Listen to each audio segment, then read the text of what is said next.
Hey everybody, welcome to the Growing with Fishes podcast. I'm Steve. And I'm Marty. We do this show every week or almost every week to help promote aquaponic cannabis growing as well as aquaponic growing and cannabis growing separately. Um, aquaponic cannabis. We we go over this stuff, a bunch of different topics every week, and uh, yeah, we have a good time and try to cover politics and nutrients and grow methods and all different types of things. So thanks for joining us. Sorry for the late start today. I'm still having all kinds of technical problems with my end. I'm not really sure what happened. Everything was working fine, and then it was acting a little funny. I decided to reconnect and disconnect, and then everything went haywire. So I don't like to be a conspiracy theorist, but it was right after you made that joke about the CIA. it was. And so I was telling him the building where my office is at the now, and where is an old um and where I'm working with Key to Life and stuff at. There, it's an old CIA. They had like high profile protection people and stuff through there, um, and it's all like bulletproof and all kinds of crazy stuff. But they have a tower there. They're thinking about trying to get the licensing permission to do like a cannabis radio or something crazy in Denver. Who knows if it'll ever happen, but it was just something that we were thinking about, joking about. Um, but yeah, that's what he was referring to. So, how's Our your week been, Steve?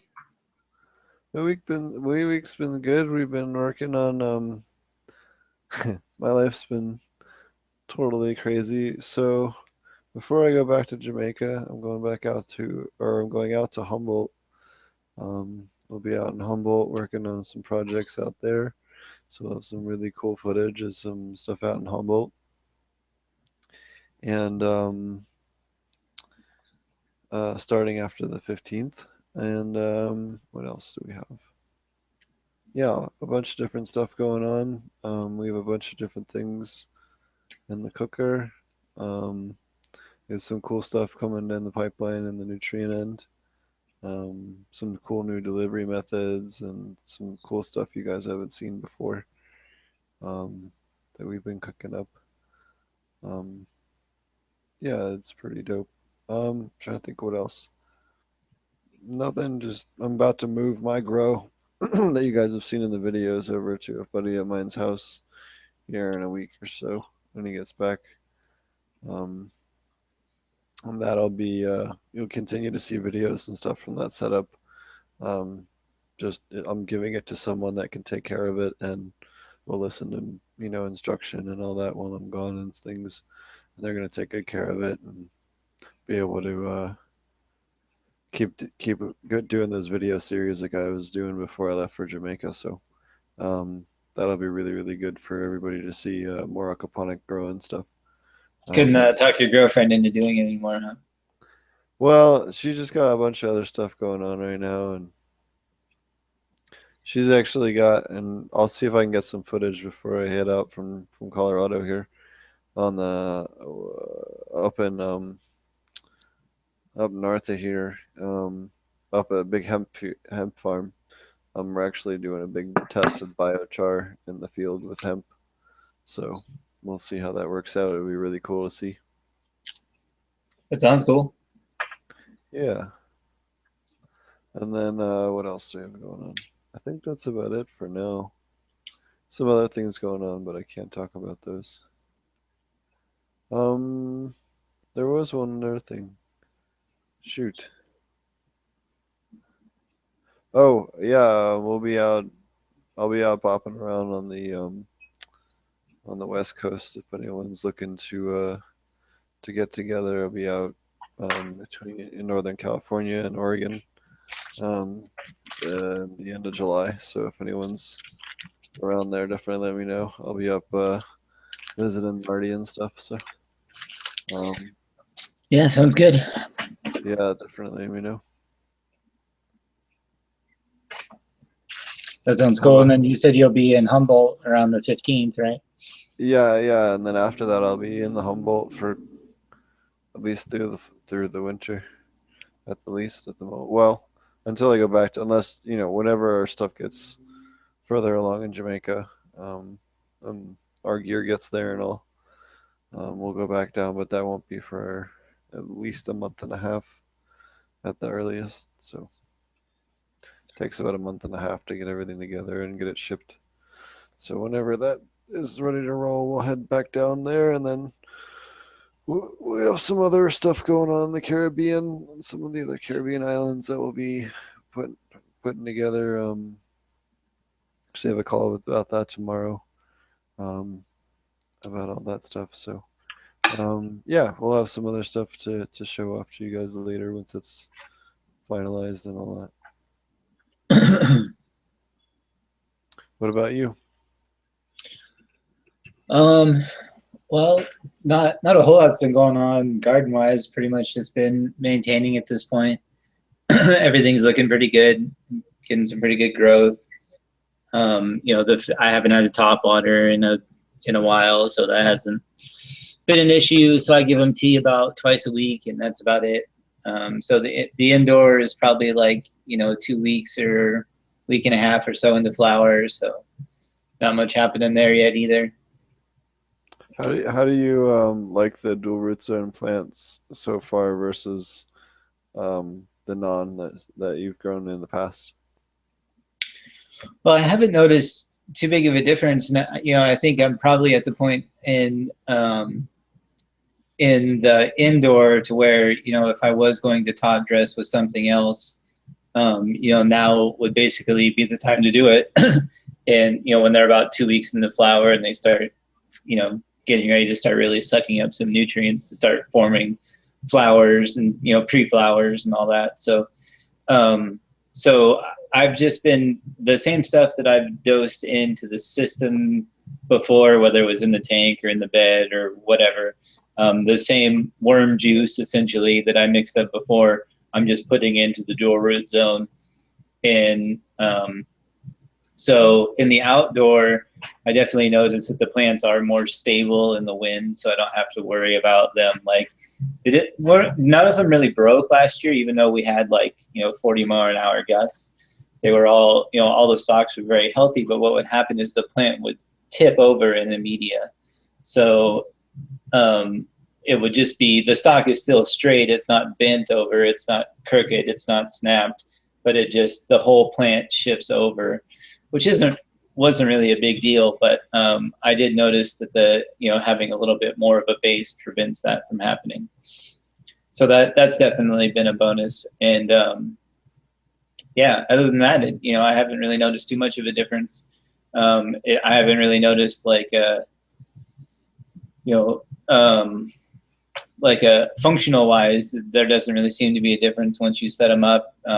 Like you've talked about before, you can dose plants individually if you need to, but I haven't really had to do that. So pretty much everybody's just gotten the same thing. So far, so good. I guess I like it just fine, and it's all just all my stuff is castings. I'm not mixing anything else with it. I'm trying to continue just making all of my own stuff. So my soil layer is essentially just dirt from my backyard mixed about 50-50 with just straight worm castings from the bottom of my worm bin. Which I think was a question at one point. Somebody asked if you can do just castings for a soil layer. And I didn't do 100%, but I did 50-50. And that seems to be working fine. Yeah, if you do 100%, it can kind of lock together and get kind of like a mud solid at the bottom and reduce airflow. So that's the downside to using 100%. That's why I wouldn't recommend, even if you want to do 100%, cut it with like perlite or, Perlite. Yeah, that's what I yeah, was going to say too. perlite or coca-cola or something else that's going to, really reduce that amount of, add some aeration and reduce its lock, the ability to lock up like that. Right. And then I also, I did, the bottom layer inside of the pot I did with just hydrogen. So there's probably a solid, like, a third of the pot that is just straight hydrogen before the layer of, I just used the food grade liner, the same just scraps that I had from other stuff to cut some holes in the bottom of it so that, to create a barrier that would be non-wicking, barrier between the soil and the hydrogen. And then the bottom of the pot goes about a ½ inch below the water at its highest level. So the siphon comes in to the bottom of the pot only about a ½ inch. So it should only be hitting the hydrogen. So that's how I set up each one of these. And I haven't noticed any issues with, like, soil getting sucked into the bed or anything like that. But for the most part, I don't even move it. So sorry about that. So I guess I wouldn't know what it was until it, fell down in the middle or something, I suppose. But damn, Marty, you popular. I know. People won't leave me alone. My dad and my wife. So anyway. You can take it if you think it's important, by all means. No, he's just old. He'll text me. It'll be fine. Word. Oh. I also got a text from one of the people that's in the Right to Grow group that we've talked about before. Word. Let's see.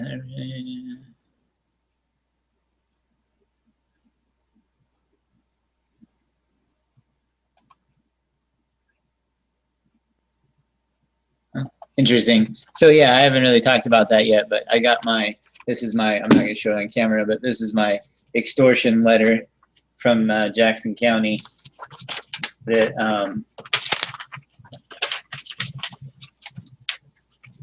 highlights how I have to pay their $1,500 fee if I want to grow outside. So that's going to be fun. So I talked to them about their lawsuit. That's what she was just texting me about. Because hopefully I'll be able to apply for the permit without paying for it. So that at least until their court case is resolved, which is supposed to be within the next week or so anyway. So, but they've said that for 2 weeks now. So I guess that's a little bit hard to believe too, but at any rate, they have a lawyer that's going to draft up a letter. Yeah. Is going to draft up a letter that basically we can put in along with our application that essentially says, we're not going to pay $1,500 right now because if we pay you $1,500 and then the court case prevents you from enforcing these regulations, there's no way we're going to get our $1,500 back. So, because it's just for a farm use permit. So it's not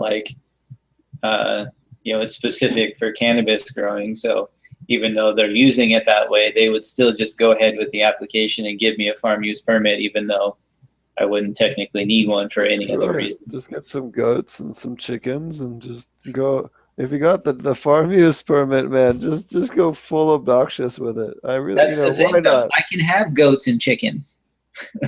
That's the ridiculous part about it. There's no problem with that. Whatever you're allowed to do with the farm use thing. Bring in some kind of crazy ass tractor that just keeps your neighbor up late at night. Just to get back out. And I know it's this asshole that's right fucking there. I know it's him. Nobody else can even, you can't see my grow at all from the front yard. My two neighbors on either side can see it. And then other than that, my property backs up against the wetlands that's right here behind it. You can't even build anything within 250 feet of the back fence out here. So there's literally nothing there for probably 2 miles. So it's stupid. And it's all just to keep people from being able to grow and to enable people like this guy next door to be able to get his panties in a bunch and file a complaint about his pot growing neighbor. So Yeah. So anyway, hopefully I'll be able to, I'm going to apply, I'm going to send a letter. I'm still going to apply for it, but send a letter that says, you know, we're, you know, essentially supposed to wait. And you're, I'm supposed to be able to grow, because all I have is my card and my 4 recreational plants. So I should be able to grow my 10 plants regardless. But for whatever reason, and it says right here on the piece of paper, other that pretty much that they're required to let us grow our 4 recreational plants and 1 patient. So that's 10 plants on property, except for like this very specific area, which I happen to be in. So I'm not really sure, like, you know, what the deal is, because even if I was in just residential property that wasn't in this particular area right here, which they deemed urban residential, even though I'm not even technically in any city limits, I'm just on county property, but I'm like sandwiched between 2 cities. So if I was a little bit farther in either way, I would be inside of city limits.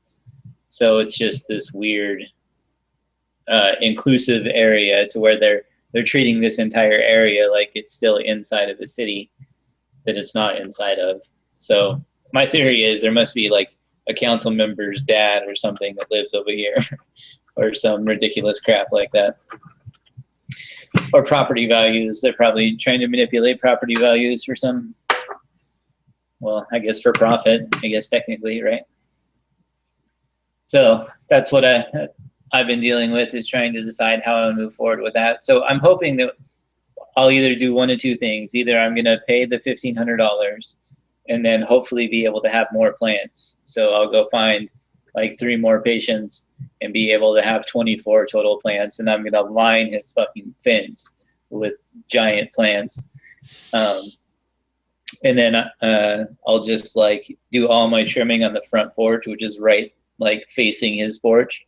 So that'll be good too. I'm just gonna like bring it. I'm gonna like hang it from the rafters out here in front. Just be like, I got my permit. You can call whoever you want.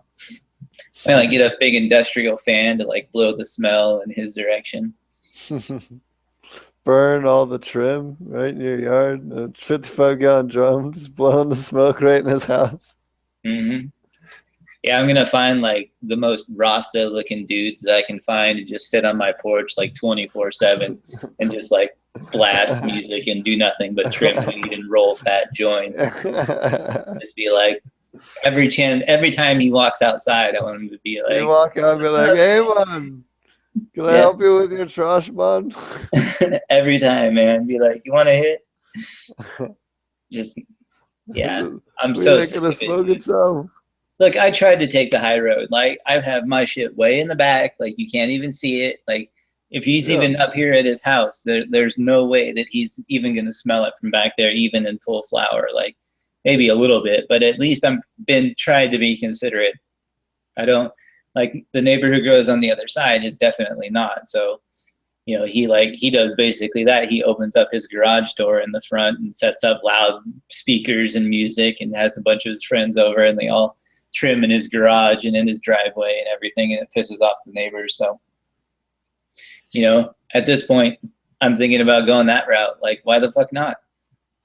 Yeah. You get to have your drunken barbecues whenever you feel like it and invite your son over that yells at everybody. Yeah. So, why not?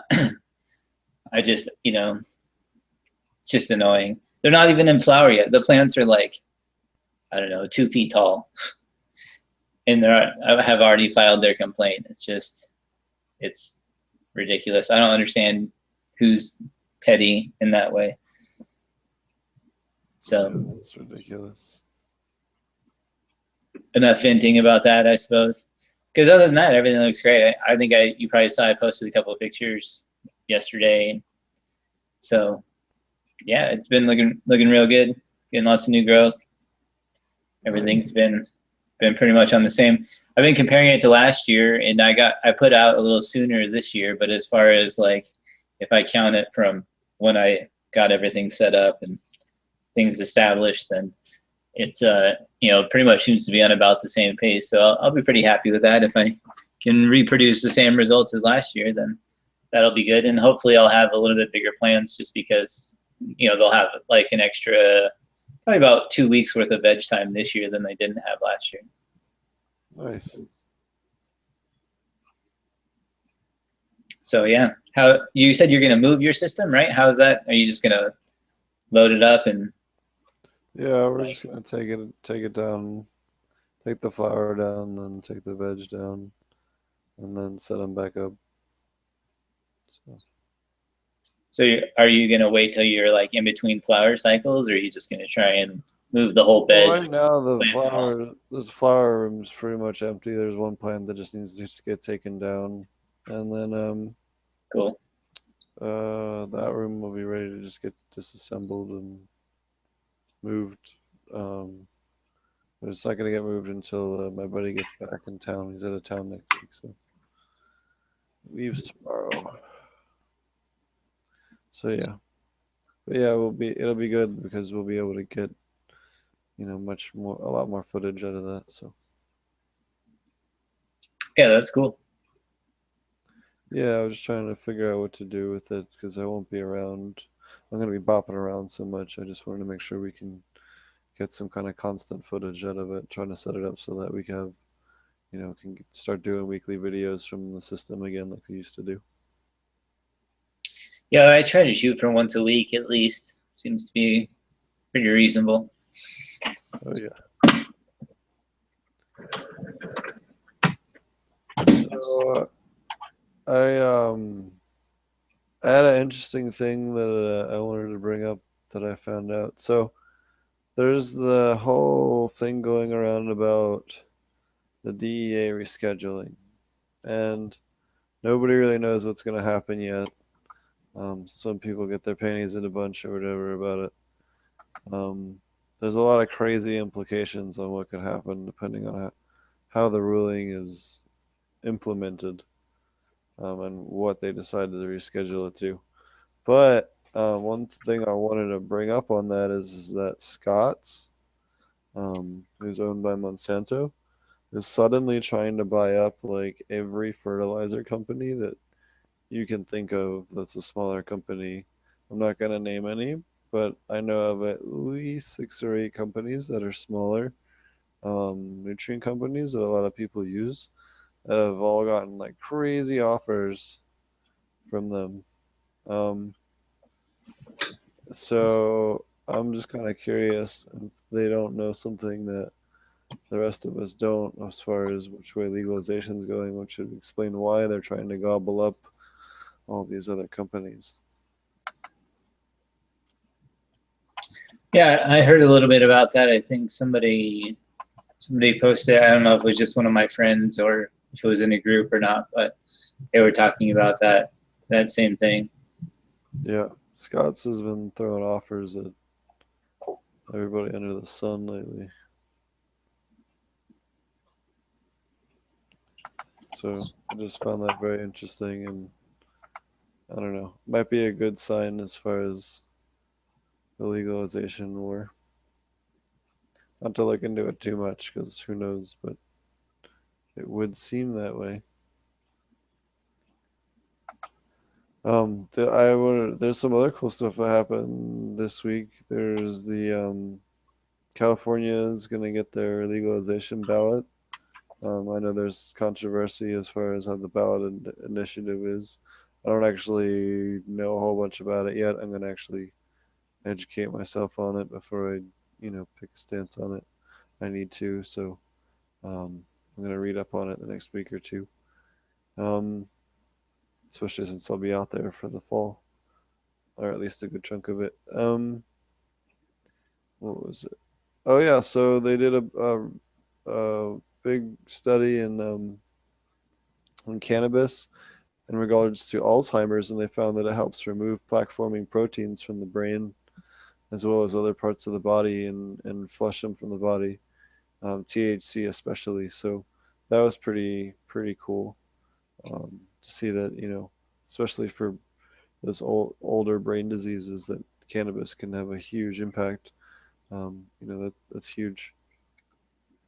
And then the other one is that Colombia is giving out its first medical cannabis license. So you could see some Colombian cannabis here before once the U.S. ever gets their act together with importing. But Colombia's going to start growing cannabis, so interesting to see what happens down there with that.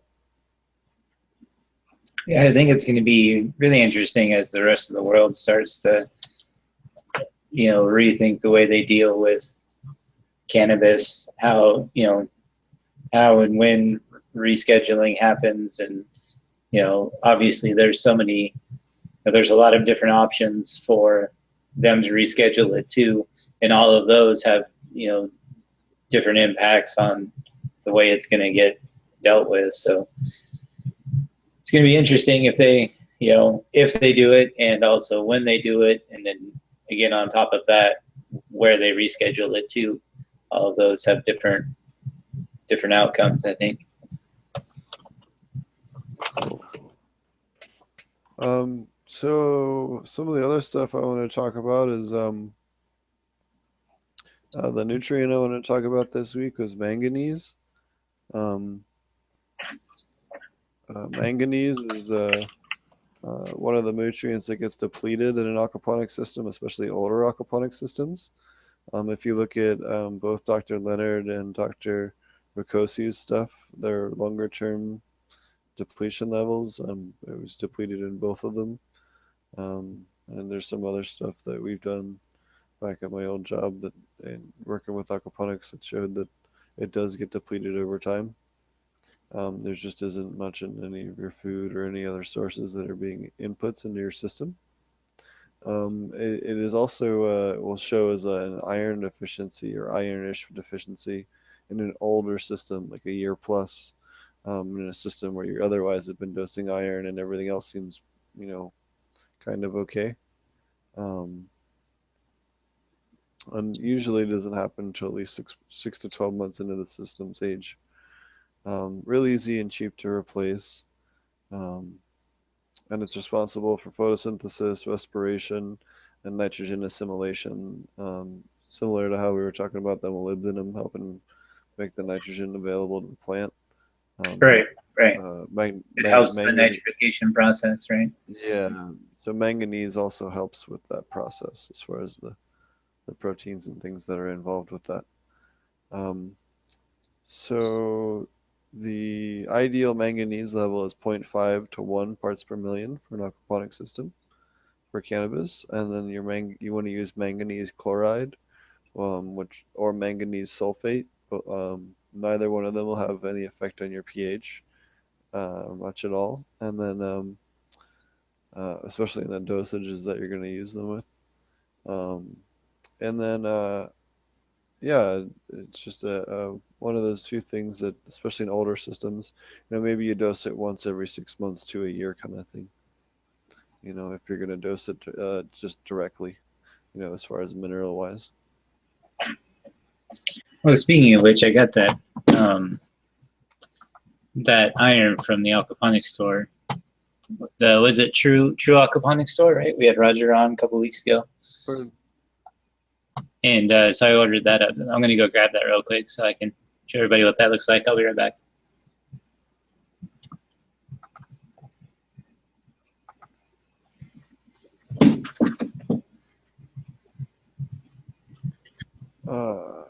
So yeah, we've been working with where is it here? A couple different things here. So one of the other things I wanted to bring up this week, having gone around to some different places lately, is I wanted to talk about early detection of mites and other insects, and some early detection methods, especially mites at this time of year, is spring to early summer. Mites spreading is real common this time of year. So get real low to the ground, or as low lower than the plants are. Crouch and then look up towards the sky if it's an outdoor, or your grow lights if it's an indoor, and just look for speckling or dots on the leaves, especially the lower leaves at first, as well as the very upper leaves. And just look for those to see if you have any mite damage. And if you see the speckling, then take a closer look. remove a leaf and take a look at the bottom and give it a real good close look and check it for mites and make sure you don't have any mite issues, especially this time of year. They can accelerate real quickly, and you don't want that. So it's definitely something that is real easy to check for. And again, it's something I can't emphasize, especially this time of year, is getting real low to the ground, checking your plants once a day, and just putting your eyes in front of each plant 15 to 30 seconds a day, even if you're in a hurry that day or whatever. Just put your eyeballs in front of it and give the plant a good once over with your eyes and give it a good close look and just make sure you don't see any new damage or anything like that. And maybe once a week, pull the plants over to where you can get them good lit and give them a good spin around and check them, depending on how your grow is laid out.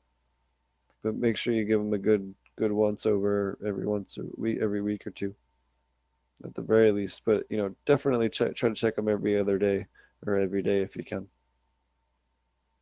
Because if you don't, especially this time of year, the temperatures and everything, those guys will take off quick and they can wreck a whole grow real quick. And um, I've seen some people lately with some early ones that didn't quite catch it real quick, and it wasn't too bad yet, but we definitely were able to show them that they had some stuff going on and catch it before it was an issue. But you got to be careful, especially this time of year. You there? Yeah, can you hear me? Yep. Okay, good. I think I lost my video though. I'm not sure. Yep. My camera started freaking out. Apparently, it's a thing today. Yeah, apparently Google Hangouts just hates everything with the stream today. It's been fighting us tooth and nail the whole afternoon. The other topics I wanted to touch on, and I was going over this a lot in Jamaica, and then I've been going over this a lot lately too with some people in Colorado, is topping, pinching, and bending. So every time the plant puts out a node, or every 2 or 3 times the plant puts out a node actually, and a node is when a new leaf and a new branch comes out. You want to cut the top of the plant off on the taller parts of the branches, or the tallest branches, or the center stalk, so that it terminates that and the plant branches out, and the lower nodes right below it get more growth, and you end up with more branches and more tops. That was especially in Jamaica, was a whole new concept to a bunch of the people that I was working with, and they just hadn't been exposed to that before. One of the other methods too I wanted to bring up is, if once you get comfortable with topping, which is pretty easy, you're just taking off the very top, maybe quarter to eighth of an inch, just the very, very tippy top of the plant, just the very, very top of the growth. You're just trying to terminate the stalk or the branch growth. You're not trying to do anything else. So, peel back as many branches as you can, so there's just the top little cluster of green leaves, and just trim that off. There's also a method called fimming, called fuck I missed, or F I missed, or whatever you want to call it. And that's where you cut it in half, and you don't completely cut the top terminal node, and that allows sometimes for 3 or 4 branches, but sometimes it doesn't work, and sometimes you just get 2 anyway, and I don't know. Sometimes it works, sometimes it doesn't, but it's another method at least I wanted to mention. Right, or super cropping also. Yep. So another thing that you can do. Yep, that was the next thing I was going to mention, is super cropping, which is where you take the top of the plant or somewhere near the top of the plant or taller branches, especially earlier on in the plant's life, and you pinch it as hard as you can until you crush the inside of it. You'll feel it kind of go together, and squeeze it, kind of 2-finger widths high, and give it a good squeeze, and then bend it over. It'll flop one way or the other, and you can direct it which way you want it to go and all that. And you can either basket weave the plants together in an outdoor situation to give them a little wind stability, or you can in an indoor, you can bend them down right before you scrog them, so the plants are all ready to get scrogged out in your nets and stuff. And it helps a lot with that. And it also helps when you pinch it. It causes the circulation to get dramatically reduced in the portion that you pinched off at the end. And what that does is it acts similar to like your there's a hormone that gets produced when the plant goes to sleep at night, and it also has an effect when the plant doesn't get circulation. Um, and that builds up in the upper end of that plant where the post bend. And what that does is it causes the root, the nodes, and the flowers and the branches on that upper part to get much more that branching flowering hormone before it fixes its circulation and gets a good knob on it on the end, and works real well. But what that does is it gives a real big increase in your node growth and your branching, and you'll get a bushier plant that way. The other one I've heard of, and this was recently I was shown, it was twisting and cracking, where you take a branch and you twist it until it cracks on the inside. And then you can bend it that way as well, which I haven't done too much before, but I met two people that recently that do it a lot, and found that pretty interesting. Yeah, I saw that on somebody's YouTube video that they did it that way too, and I actually tried it in my last indoor grow.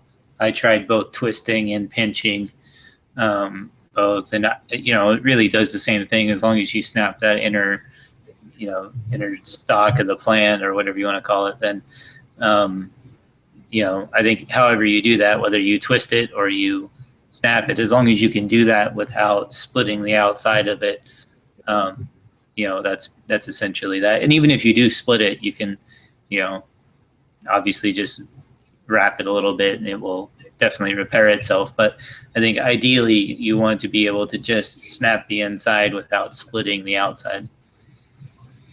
So we had somebody in chat with a question. Yeah. It says, where can I order tilapia babies? You can order tilapia babies online. I know there's a couple of different websites. I know I think it's White Brook Farms, and then there's Tilapia Source or Tilapia Depot, something like that.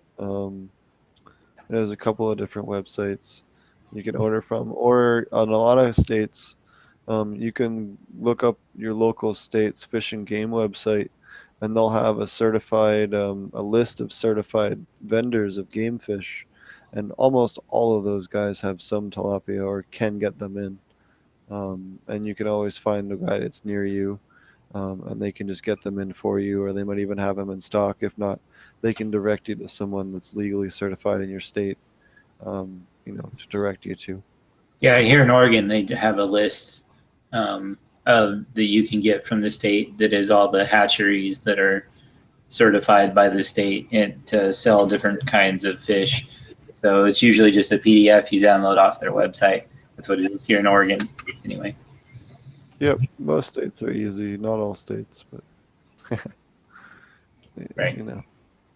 Such as the U.S. He also asks, you have a curing question. What is your curing question, Mr. Tyler?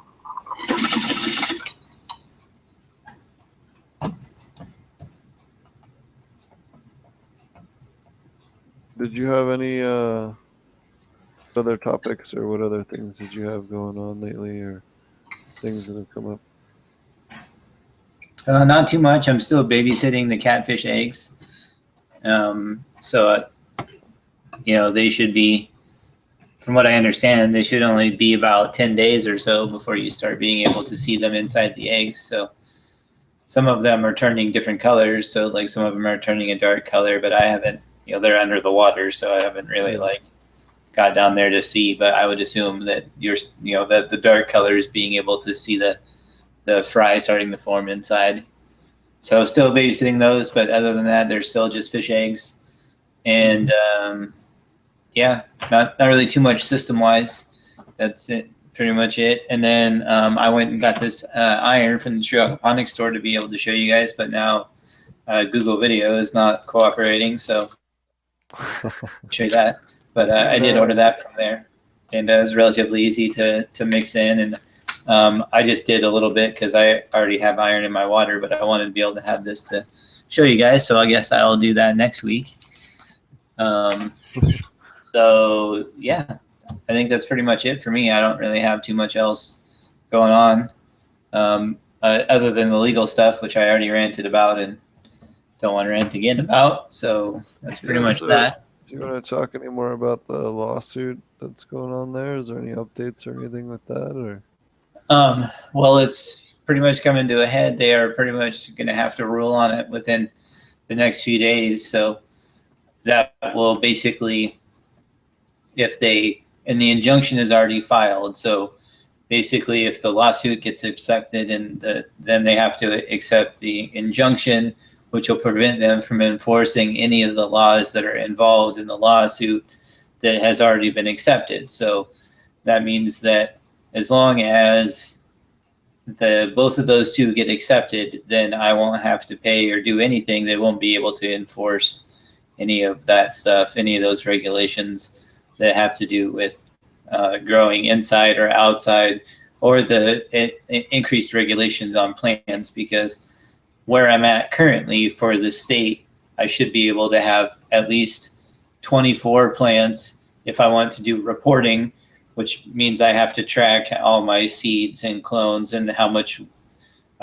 product they produce and where it goes. And they have a whole list of things that you have to report if you want to do that, if you want to be registered for another grower. So even then, that means that I could have 4 patients at 6 plants each. That's 24 plants plus my 4 recreational. That would be 28, but I'm limited to 10 by Jackson County. So hopefully all that stuff will happen, but who knows if it actually will or not. I don't have a ton of faith in our legal system, so I guess I'm preparing for the worst. So I'll be basically doing as much as I can legally. And yeah, I think that's probably the most important thing, is whether or not those two things get accepted, because then that will at least prevent them from coming in and tearing out my plants. So other than that, that's pretty much what will happen. Is if I don't take them out, then they, it's not like they'll arrest me, which they'll do in most states, but they'll come out and tear out all of my outdoor plants. Mm-hmm. Nice of them, right? Yeah, fucking some dicks about everything. Yes, it is true. And I'm pretty sure my neighbor used to work for the county, so that's why he made sure all of his paperwork was very thoroughly filled out. So it wasn't even like a week after I guess it was probably like not quite 2 weeks after I put plants in the ground that he had all of this done and somebody out to take a look at it. So did you have any other products for the Can I Use It this week? That's the one thing I didn't have time to go grab anything for this week. Well, I guess I can talk about it even though I can't show, which is what I got for that was this iron chelate from Roger over at True Aquaponics, which is basically just a powder of iron chelate, 11%, food grade. It's relatively simple to use. You can mix it into a water solution and pour it in is probably what I would suggest. They have a whole sheet that comes with it that explains how to calculate how much you should put in. So it's pretty easy to use. It's just a powder. So I just mixed it in with my worm tea that I normally feed, and added it to one of my beds. And like I said before, I get a considerable amount of iron already in my water, so I used about probably a quarter of what they recommended for just a normal system, because I already know I have a lot in there. So I was not really concerned about that. But so far in my what to use category, I actually went and got the whole box of stuff. I still have the Maxi Crop powder, which is basically just a sea kelp powder, and that's the same kind of thing. Is pretty much you mix it in with a solution, or you could top dress it, I suppose, if you wanted to. And again, I just mixed it in with my warm tea right after I've already brewed it and got it all ready to go. Then I just add it right before I add it with everything else. So I mean, essentially, it's just food for microbes. And then I have the raw microbial mix, which is I'm not sure what to think about NPK after their whole, their recent stint with their Mega Wash or Mighty Wash or whatever. But this is what I had at the local grow shop, which is basically just microbes. There's a whole list on the back, which are specifically designed for blooming, or at least that's what it says here. But we talked about it in one of the previous episodes when we did that. And then, of course, in here I have the Mammoth P and the Modern Microbes testers. Yeah. So I'm going to make a alfalfa SST. I ordered some alfalfa seed that I'm going to use to make a sprouted seed tea and blend it up, and then try to make essentially a Mammoth P culture, since that's pretty much, for the most part, what they're putting in the bottle here is alfalfa extract in order to feed it on. So I'm going to see if I can create like a little homemade Mammoth P bucket. See how that goes. Do you want to explain to people what seed sprout tea is? I know we touched on it before, but sure. Yeah, it's basically, if you look up sprouted seed tea, that's what SST stands for. And how to make it, there's a lot of different walkthroughs online. You can also go to where I got the instructions to do it, and the ones that I follow were in the Probiotic Farmers Alliance group on Facebook. It's in their resources section. It's easy to join. You just search for it. And I don't even think you have to be approved. I think even if you do, they're pretty quick about it. And they have a ton of stuff in the resources section. But for the most part, what you do is you have like some people do a rice wash, some people just use plain water, but for the most part, you're filling up a container, putting a bunch of seeds inside of it, and letting them soak for probably usually for like 7 to 10 days, or until they're sprouted. And I've done it to where they're sprouting, or they're even getting to the point where you would start transplanting them, and they're getting to be like relatively good size. And then I throw them in the blender and blend them up and fed them to my worms. That's how I had previously used them. And so now this time I'm going to do just a pure alfalfa one. I've done corn. You can do alfalfa. I've heard of a few other ones that people use, but you're basically just sprouting a whole bunch of seeds inside of a bottle and then blending them up and using all those enzymes that get released from that are already contained inside the seed, and they're great for growth. And so in this case, I'm doing that with alfalfa in hopes to be able to allow the bacteria that's in my sample bottle to be able to breed and grow, and be able to use a little bit of that in each one of my teas to be able to continue breeding those microbes out. If that makes any sense at all. Yeah, absolutely. So that's my plan for SSTs. I don't know, have you used them very much? I've used them for worm feed quite a bit, and I've used them on my outdoor soil grows last year. But I've never experimented with like just adding them directly to a system or anything like that. So I don't know if you have any. I've never used them passively as a fertilizer. I know some people that have. I've always used seed sprout tea to germinate older seeds. It's a great way to germinate old seeds. You got Makes a seed sense. that's 3+ years old, and you're not quite sure it's going to germinate. It's the way to do it, because it has all those hormones that wake that seed back up, and that's all it is a collection of it in all that water. So that's really what you want to go with, and it really, really, really helps with those older seeds, for sure. That's how it was first introduced to me. My grandmother actually grew up during the Depression, so they didn't really have money to do buy any of their own stuff. So they made their own cloning gel out of willow, fresh cut willow branches, concentrated, and they'd make their own insecticide for different insects out of. They make a nightshade tea out of potato and tomato leaves, and some pepper, hot peppers seeds, and just all different kinds of stuff that she brewed up, and she compost teas, and all kinds of different stuff that she introduced me to, and seed sprout tea. She taught me about the seed sprout tea, and we were germinating some old vegetable seeds, but that was the first time I had ever been exposed to it. So, yeah, it's supposed to release a number of different enzymes, like as soon as the seeds crack, and even as they start to grow and establish their first roots, they're releasing enzymes that I guess from what I read are in a lot of cases, especially with, I think it wasn't alfalfa, and it wasn't corn. I want to say maybe it was just like wheat. Or no, barley, that's what it was. A lot of them were using barley for their veg teas. And being able to just, essentially sprout a whole bunch of them. And then those enzymes, when they get released, and the reason they were adding them to their fermentations was that it was a nitrogen fixing enzyme.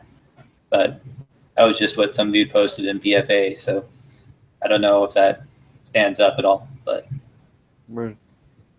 that's part of what they were doing with it. But in the reason I was there and reading about it was that they had some really good instructions for how to do them and different ways of doing them, and some discussion about it. So I haven't, like I said, I haven't added them directly to an aquaponic system, although I'm confident you could, especially if you do like I did and blended it up and gave it to, just put it into a grow bed, for instance. I'm sure it would dilute relatively quickly. It's pretty much like a real thin mush for the most part. Once it's blended up, there's really not much substance to it. So, I know the worms love it. They eat it up, and see a huge push in population. Kind of like if when you put coffee grounds in or something like that, you can just see a big difference in their activity. Yeah, absolutely.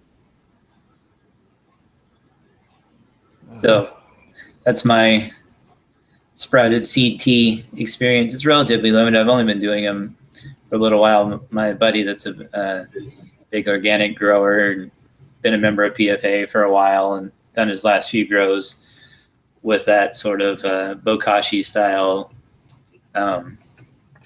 growing. He just set up some SIPs, some sub-irrigated planters out of some kiddie pools, and some of that liner that I had here, and those are looking really great. I'm excited to see how those turn out. Nice. So you want to explain what SIPs are?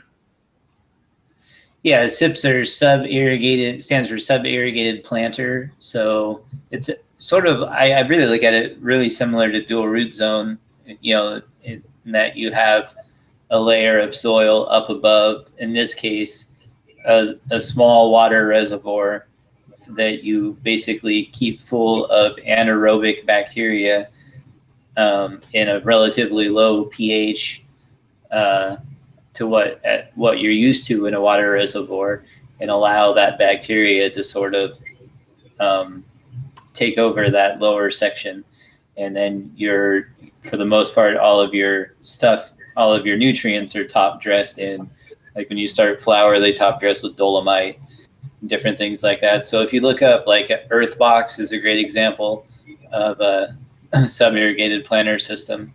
They have the probiotic natural wellness garden, I think it's called. Don't quote me exactly, but I think or maybe it's just a probiotic wellness garden. I'm not sure. But anyway, it's the guy who does, sort of the professional level grow kashi.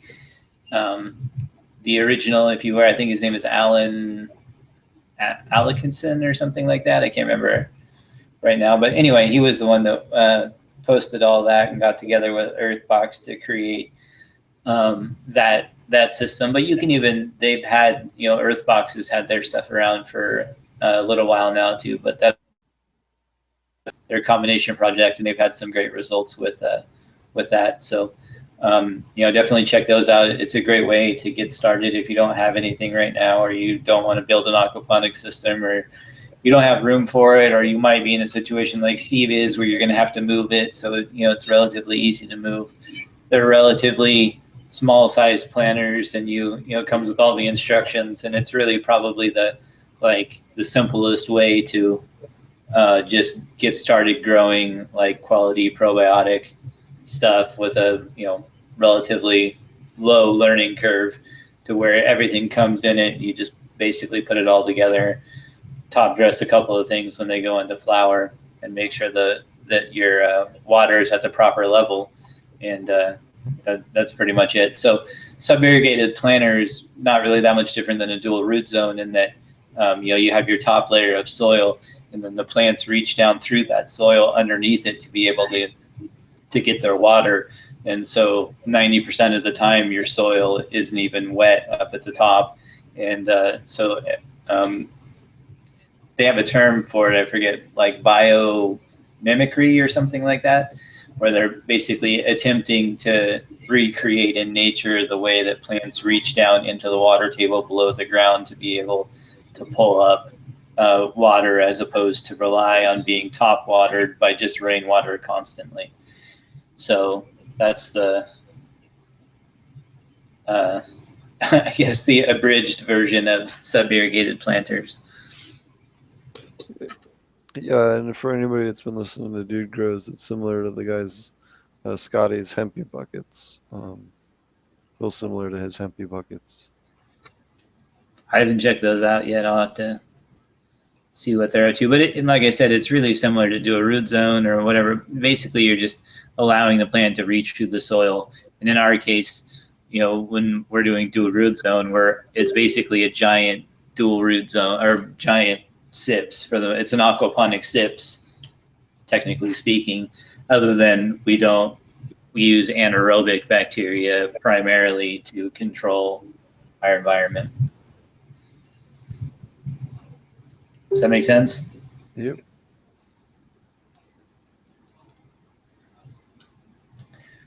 So yeah, that's probably about the only. I haven't had any questions or anything recently. I haven't had anything today either. So I think everybody's out on vacation and getting their groove on for the 4th of July here soon. So I also don't know where Tyler went. He must have dropped off when we thought we weren't answering his question, but hopefully we did. Tyler, if you come back and listen later. Yeah. We'll get some guests back on the show. I was actually hanging out with Scotty from Dude Grows yesterday, hanging out for a bit. So we'll have some cool guests for you guys here soon. But yeah, I was hanging out with him, talking about him with possibly a new project here going on in Denver. We'll see how things work out. But yeah, might have something in the works here. Scheming, always scheming. It's important. Always trying to bring you guys more cool stuff. Yeah, for sure. So yeah, I think that's about it for me. So unless you got something else, I think that'll be right. I do. Key to Life is giving us a bunch of stuff to give away. So make sure you like and subscribe to the channel, and leave a comment. Leave a question for next week's episode, and we'll pick somebody that left a question, and we'll send them some Key to Life stuff next week. Okay. They're going to be giving us some giveaways for a couple of weeks, and yeah, thanks for them for doing that, and thanks for realgrowers.com and dudegrows.com for hosting us. They host our podcast as well. We also post some, my buddy and I post some aquaponic blog content over there under the aquaponic section, so be sure to check it out. There's some really good articles on lighting and microbes and a bunch of other cool stuff on there. And yeah, shout out to True Aquaponics. They were on the show not too long ago, and Yep, and they were great with my order. I yep, put it in. They got it shipped out right away. I had it within like 2 days, and was cheap, and obviously it was what I ordered. And so, if you guys need any supplements, especially if you're gonna end up having to order it anyway, um, I get a lot of messages from people that are in outlying areas and stuff. He's got a lot of information about like what ships and what doesn't ship and where to find stuff. A lot of times he'll just say that just let you know it might be easier for you to find it somewhere, locally that you might not have thought of. Something they might have it. Like I think Steve was talking about some of the stuff they have at the chicken feed store, um, where you can find a lot of bacteria and stuff that they use to help, from a lot of different stuff, like anti-mite medication and different things like that. So yeah, definitely shout out to the guest on the show, and did a great job on my order here. So definitely check them out at the True Aquaponic store. If you need any supplements, it's a great place to find stuff that you can put into your system. yep, that's another great option as well. What else is there? I think that's everything for now. Um, be sure to check out my we have a website, is Ponics. If you want to write us a question, leave it in the comments, or you can email me at potentponics@gmail.com, or the million other ways you can get a hold of me. Marty, you have your channel, and Yeah, so make sure I posted the link to our Facebook group in the chat section. So definitely hit us up in that Facebook group. It's Aquaponic Cannabis Growers if you're just searching for it. We post a lot of pictures to there in between shows and have a discussion outside of that. So any questions you have in between shows, you're welcome to post there as well. We'll try to cover those. My channel is AP Med, Steve's Potent Ponics. Subscribe to both of those. Yeah, I think that's it. alrighty. Well, thanks to everybody for joining us this week. I'm sorry for the technical issues in the beginning. We're having all kinds of problems, as you guys can see. So we're just grateful that we were able to get the show off today at this point. So thanks for watching, and we'll see you guys again soon. All Take right. care. See you guys next week.